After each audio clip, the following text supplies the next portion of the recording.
Né à Saint-Jacques, près de Joliette, l'intérêt politique de Bernard Landry se dévoile très tôt. Président de conseil étudiant, diplômé en droit, il va parfaire ses connaissances en économie et finances à Paris. Ministre dans le premier gouvernement Lévesque, il devient en 2001 premier ministre du Québec. Bienvenue à Mémoire de député.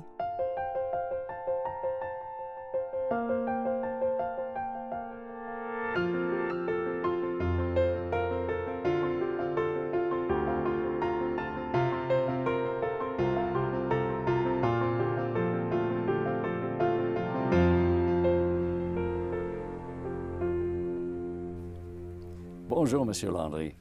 Bonjour. Bienvenue à Mémoire de député. Ça me fait grand plaisir. En mars 2001, vous êtes devenu le premier ministre du Québec. Oui, c'est ça, oui. Et une fois, vous avez parlé de la marche entre les rôles de ministre, même ministre senior, et le rôle du premier ministre. Est-ce que la marche est vraiment haute entre les deux? Ça fait une différence considérable.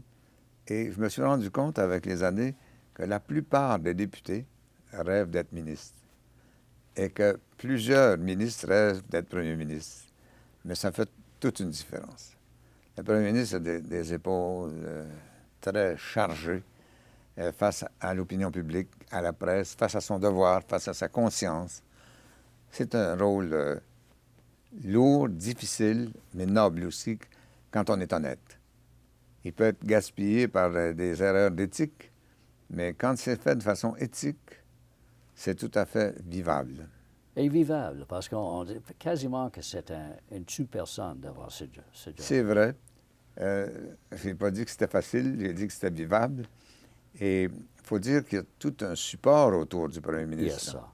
Juste dans son entourage immédiat, là, il doit avoir 25 personnes. Hein. Alors, quand on cesse de l'être, là, ça change la vie. Parlez-moi de votre expérience personnelle là-dedans. Tu sais, du jour au lendemain, vous n'êtes plus un ministre senior du gouvernement, même avec toute l'influence qu'on a à ce moment-là. Mais vous êtes le dernier rempart, en fait, la personne qui doit tout diriger les autres, qui doit prendre toutes les responsabilités ultimes de tout ce qui arrive dans votre gouvernement. Ça doit être horrible comme ça constat remplit le notre lendemain esprit matin. jour et nuit. Oui. De bonne heure le matin à tard le soir. Et puis, il y a des contacts humains là-dedans aussi. Il faut être en contact avec les collègues, les respecter. Et il y en a qui n'ont pas eu tout à fait ce qu'ils voulaient. Ils voulaient être ministres de ceci et de cela. Ils ne l'ont pas eu. On ne peut pas tout donner à tout le monde.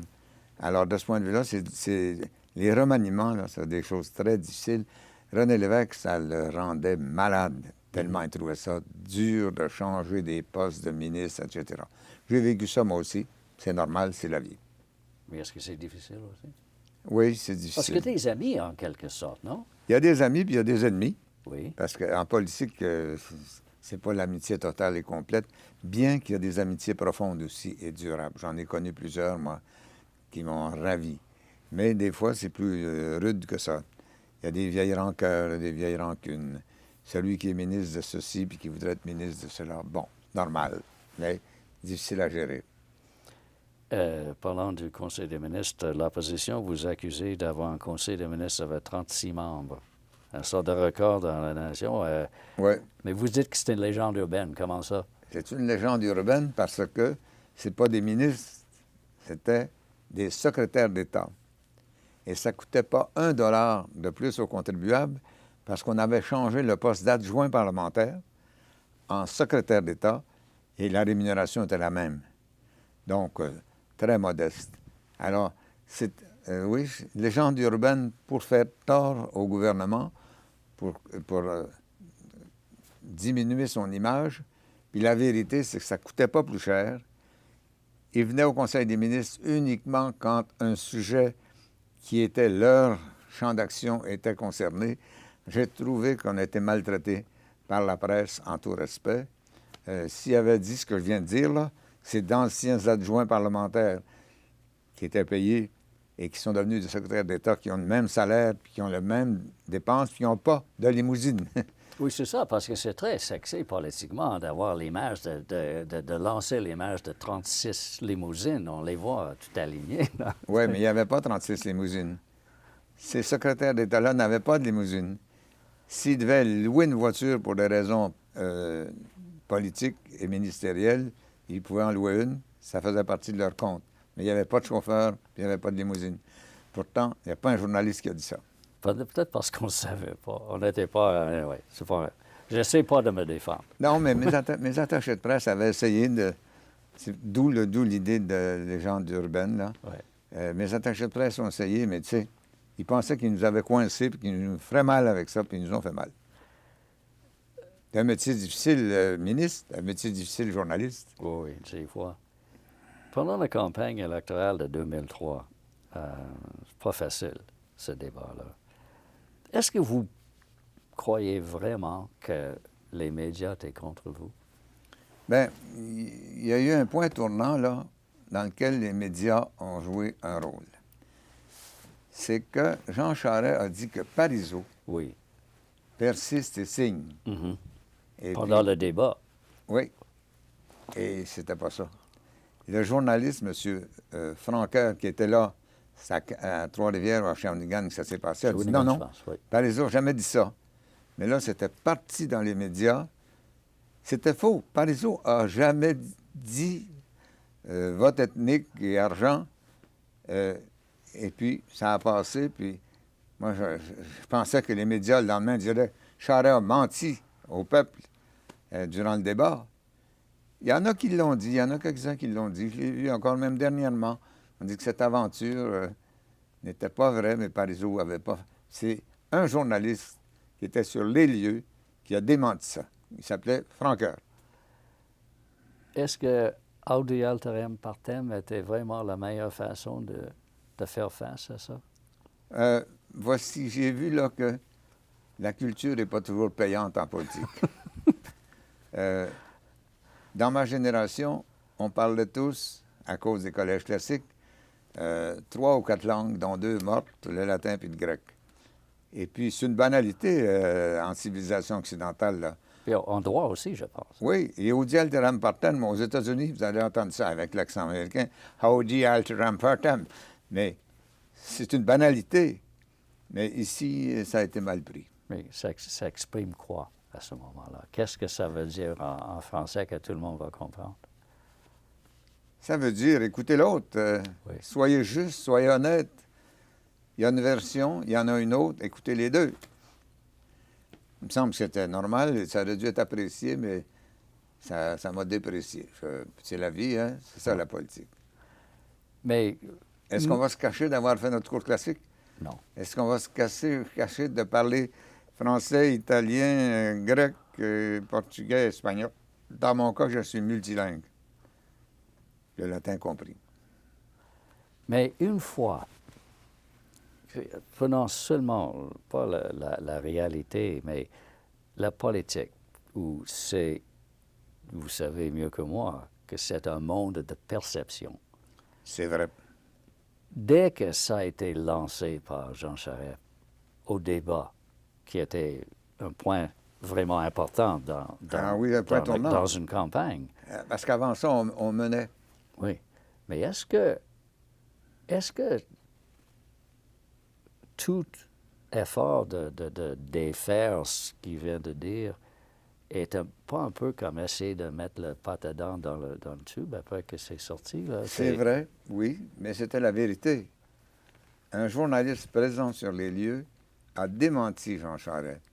Et puis, toute la presse a fait comme s'il avait raison, comme si c'était vrai, puis que Parizeau avait. Alors que Parizeau n'avait pas fait ça, premièrement. Puis Parizeau regrettait, tout le monde le savait, sa première phrase du soir du référendum. Mais ils ont présenté ça comme une infamie.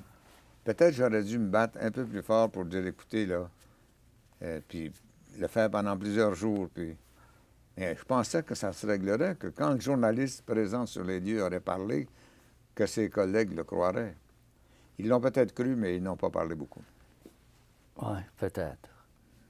Ou l'ont pas entendu. Mais vous êtes devenu, suite à cette élection-là, chef de l'opposition officielle. Et dans le parti, vous avez lancé votre saison des idées. Oui. Et je me suis toujours demandé, Est-ce que c'était une stratégie gagnante pour vous et pour le parti? Est-ce que c'était une façon d'occuper les militants pour ne pas qu'ils viennent vous critiquer tout le temps? Ou, c'est quoi le but Non, vraiment pour vous, là? C'est dans les gènes du parti et essentiel à son action. Un parti d'idées, un parti d'idéal, un parti d'avenir et un parti qui consultait ses membres. C'est une tradition tellement que ça a créé plusieurs querelles et puis même du temps de René Lévesque qui a été obligé de faire un référendum. Je me souviens. Alors, j'ai suivi la tradition du parti.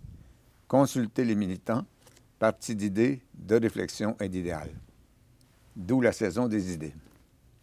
Mais le lendemain, il y a quelques militants qui ont dit « Ah, c'est la saison décidée. » C'est-à-dire qu'on ne peut plus rien faire, c'est ça, puis ça va rester ça. Alors que c'est le contraire, c'est l'ouverture totale. Donnez vos idées, on les étudie, on les prend. Êtes-vous satisfait des résultats de cette idée? Oui, parce que quand on a vu le bagage d'idées et de solutions qui sont sortis de ces discussions, c'était intéressant. C'était une bonne récolte. Et d'ailleurs, quelle a été notre attitude après, pour le référendum, par exemple? Le plus rapidement possible. On avait ajouté le mot possible pour ne pas jouer les kamikazes et n'en perdre un autre. Tout ça, ça s'est fait en contact avec la population et vraiment ouvert. Personne ne pensait qu'on n'était pas indépendantiste. En 2004, il y avait un sondage qui montrait que 40 des électeurs péquistes croyaient que vous deviez vous retirer. Est-ce que vous sentiez à ce moment-là que c'était le temps de vous regarder par l'épaule, voir si le collègue était vraiment fidèle? Ça faisait des années que ça brassait et qu'il y avait des clans qui, je dirais, magouillaient à l'intérieur du parti. Je nommerai personne, mais tout le monde sait de quoi il s'agit. Il y avait des gens qui voulaient me remplacer, il y avait toutes sortes de...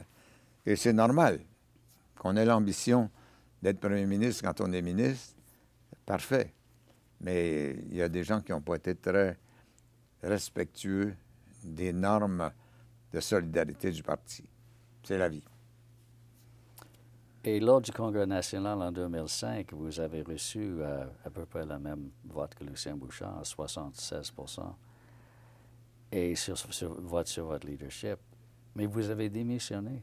Pourquoi avez-vous pris ce choix-là? D'abord, c'est une erreur, je le reconnais depuis le début. Et surtout, c'est qu'il s'est produit une chose vraiment rare en politique, mais tous ceux qui étaient ma garde rapprochée, mon bras droit, mon bras gauche, et même des amis, m'ont dit « votant, votant, votant Hein? ». C'est la bonne décision, c'est la bonne décision. Ma directrice de cabinet m'a dit ça 100 fois de suite. Alors, quel était mon raisonnement? Je dis, était judéo-chrétien. Si je reste, je prends mon intérêt personnel, puisque toute ma garde rapprochée, qui sont indépendantistes, me disent de partir. Alors, je vais prendre l'intérêt public et je vais partir pour faire la place à un autre ou à une autre. Et puis, je me suis trompé parce que les autres, là, reconnaissons, n'ont pas été très bien. Non, mais c'était tellement une surprise pour ceux qui étaient à l'extérieur du parti, là. Oui. Qu'on ne comprenait vraiment pas. Tout le monde pensait que vous étiez peut-être choqué, que vous vouliez un appui plus élevé, que c'était votre... vous étiez blessé dans votre corps et âme. Non, pas du tout. Choqué, non. Appui plus élevé, oui, parce que mon idéal, c'est de faire l'indépendance. Et si je veux faire l'indépendance, il faut que je sois appuyé profondément dans mon propre parti. Mais pour le reste, non, j'avais le plus grand respect pour les militants. Et puis, j'ai pensé encore une fois que si je restais, je servais mes intérêts parce que j'adorais cette fonction. Je vais vous donner un petit détail en plus. À cause de la loi sur les pensions des parlementaires, si j'étais resté, j'aurais été obligé de prendre mon salaire de chef de l'opposition et ma pension, les deux. Je ne trouve pas que c'est correct, évidemment, mais ça veut dire que j'ai renoncé à beaucoup de choses, à ma carrière, à l'argent, à tout ça pour le service de la nation. J'ai dit, ça devrait aller mieux, on va rajeunir, Puis c'est pas ça qui est arrivé, hélas. Je le regrette, je ne me suis jamais caché de mon regret. Je vais le dire en latin, errare humanum est. L'erreur est humaine. Avez-vous, est-ce vrai que vous avez essayé de peut-être revenir après ça? Il y en a qui voulaient que je revienne, oui. Ils ont même lancé une pétition sur les réseaux sociaux, tout ça. Mais je pensais, moi, que c'était pas possible. On ne peut pas revivre l'histoire à l'envers. J'ai décidé de partir, je suis parti, que mes successeurs viennent. C'est dur, vraiment dur, là. Très, Quand très vous avez dur. pensé 2-3 jours, 2 mois, 2 ans après, là, c'est... Vous ne pouvez pas savoir jusqu'à quel point c'était dur. C'était une très grande épreuve. Comme ça en était une pour Parizeau, comme ça en était pour Bouchard qui a dit qu'il avait regretté sa démission, Parizeau aussi. Mais c'est un sport extrême. J'ai choisi ce métier et je prends tout ce qui vient avec, y compris les tristesses et les malheurs. Il y a 2 initiatives que je sais dont vous êtes particulièrement fiers, là. Et parlons en premier de la paix des Braves. Oui. D'où est venue cette idée? De très loin. René Lévesque avait un respect sans borne pour les Premières Nations. Et un de ses adjoints, quand j'étais au cabinet, que j'ai bien connu aussi, s'appelait Éric Gourdeau, même chose. C'est un prédécesseur dans la vision du destin des Premières Nations. Alors, c'est Lévesque qui m'a, entre guillemets, contaminé quand j'étais à son cabinet. Je me souviens qu'il était ministre des Richesses naturelles, donc on voyageait à travers les régions du Québec, et chaque fois qu'il voyait un village amérindien, chaque fois qu'il voyait les tipis, il disait au chauffeur, « On va leur parler ». L'évêque était passionné des questions amérindiennes. Alors, il m'a communiqué ça, et puis j'y ai réfléchi beaucoup. J'ai lu tout ce qui s'écrivait sur la question, et puis là est arrivée cette fameuse conversation cruciale avec Ted Moses, qui est un homme d'État, très bien formé, qui avait un doctorat. Et puis, on s'est regardé dans les yeux. Puis, on a créé cette paix de nation à nation. Mais qu'est-ce que cette idée-là, est-ce qu'il y avait des torts à réparer? Est-ce qu'il y avait... Ou est-ce que c'est vraiment simplement une vision de rapprochement ou de partage?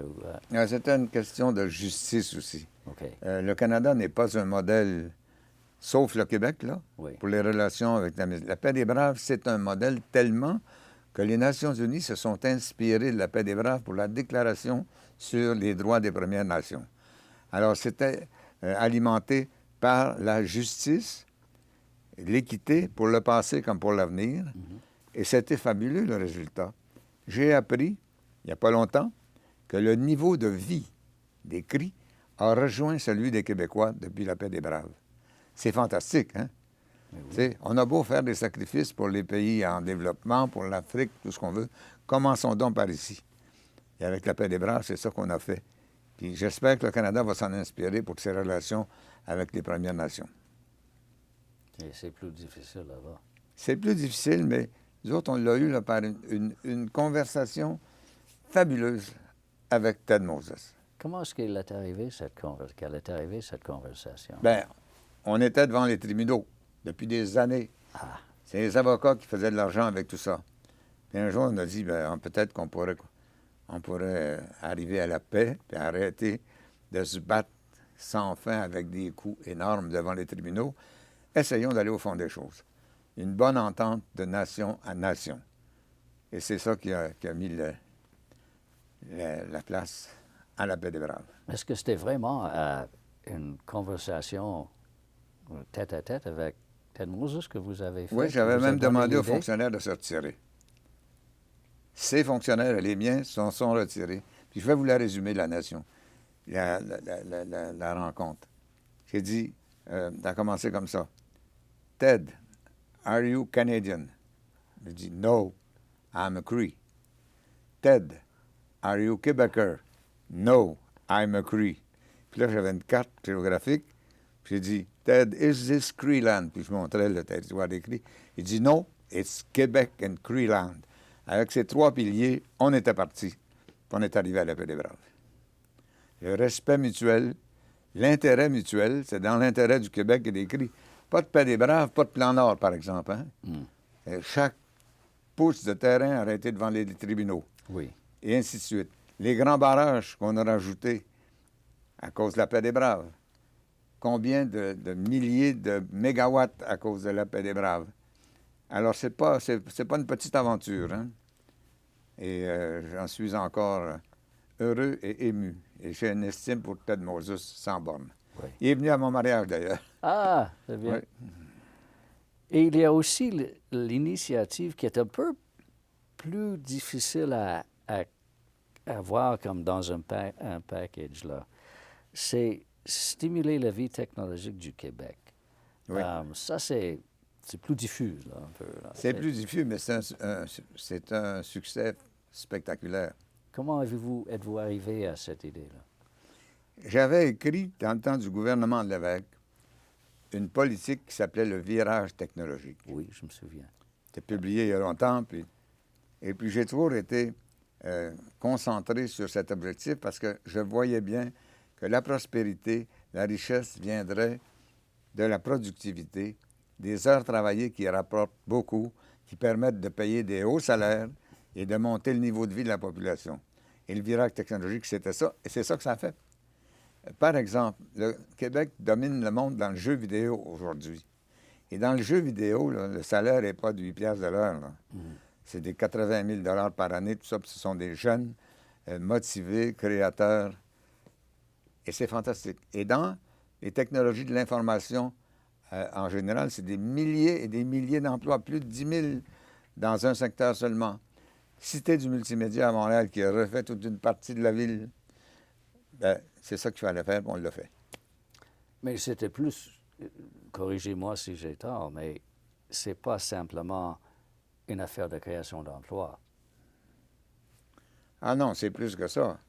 Ça montre toute la qualité de la production québécoise dans tous les domaines.